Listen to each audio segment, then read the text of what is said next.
I want to acknowledge the dedication, the commitment, and above all, the action of the Minister in filling an incredibly complex gap that existed in the economy, and one that has been challenging for many people, that has been vividly described by many deputies here today. And I would appeal to people in the Chamber to support the legislation, and to support it on the basis that within the context of the constitutional challenges to achieve the utopian aspiration of some was never going to happen when you have Fine Gael in government. That's the reality. I think Deputy Murphy described the conflict between the worker, the employer. It's in the Constitution, in fact. The relationship is master and servant. So there's a lot of rooting out of the Constitution to address the imbalances that have been described, but there's no justification, in my view, not to take this as a positive. The economy has been damaged significantly over the course of 2011-2015, Minister. And it's in that context that we have to welcome this, to give people an opportunity to start engaging with the shares of a recovery. And that's going to require some method of engagement to ensure that there is a fair and equal distribution of the wealth from economy. Minister, I suppose my criticism would be that in the recent past, we had a referendum, two of them, and one of them involved reducing the presidential age. What was the chance of ever looking at constitutionally progressing the imbalances between the relationship between the employer, employee, master, so on? And that was a wasted opportunity because the government made little or no effort with respect to the presidential age. Now, that was born out of the Constitutional Convention. Now, if there is going to be a Constitutional Convention in any future government, it's critical that the difficulties, the hurdles with respect to the utopian view of collective bargaining would be first addressed in a referendum of the people of this country to decide what is the balance of the relationship between an employee and an employer.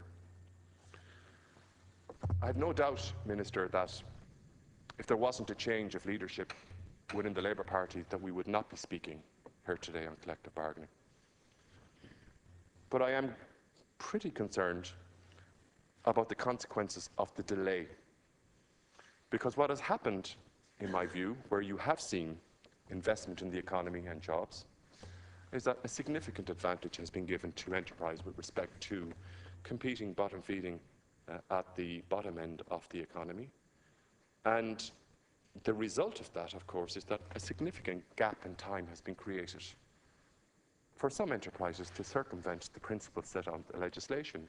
For example, where you have a non-unionised employment and the construct, and I've witnessed and seen the construct of a staff representative council.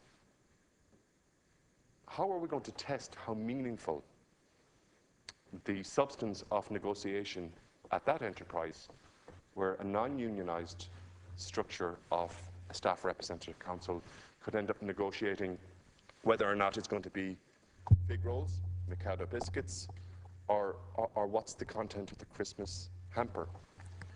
So how do we establish what is meaningful in the context of pay, conditions, in the context of non-unionised employments?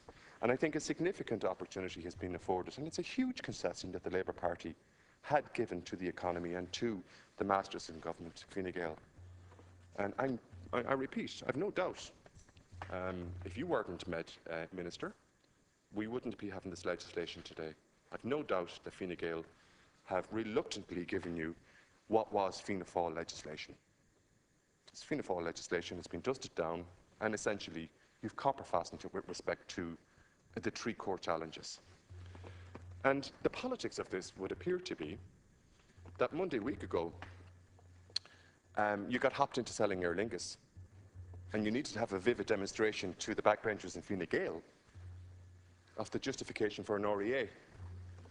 a registered employment agreement, because that was the sort of silver lining of the argument that justified the whole sort of consensus to get people to sell a state asset. And if that's what it takes, then you have to reflect on the people you're in government with. Because you sold Aer Lingus and the state share in Aer Lingus for €320 million. It was only last Thursday that the Taoiseach of this country was describing the opposition as being hysterical with respect to raising issues around discounts of €1 billion for top companies in this country who have had an opportunity to bottom feed again. So I think that you have come out politically worse on this. But that doesn't distract from the fact that I want to acknowledge your own role in getting it to this juncture. We're all entitled in this House to have an opinion, a view, an analysis. It shouldn't distract from what is good about this legislation. I'm convinced if you didn't change the leadership of the Labour Party, you wouldn't be sitting here today. But that's the end of Labour in government. It's over. That's the last commitment you have in the programme of government.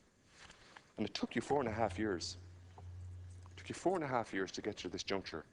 And that has resulted, in my view, of significant concessions, one of many concessions, that virtuous blind eye where Labour have turned their back on things when you were needed most. And this was needed 4 years ago. And that's the criticism I have. You know, when we go back to the consequences of the delay in accelerating critically important legislation, because really when you look at the composition, the structure, the procedures of the legislation, Fianna Fáil legislation dusted down, copper fastened with respect to the role of the AG, ensuring that the Aer Lingus, the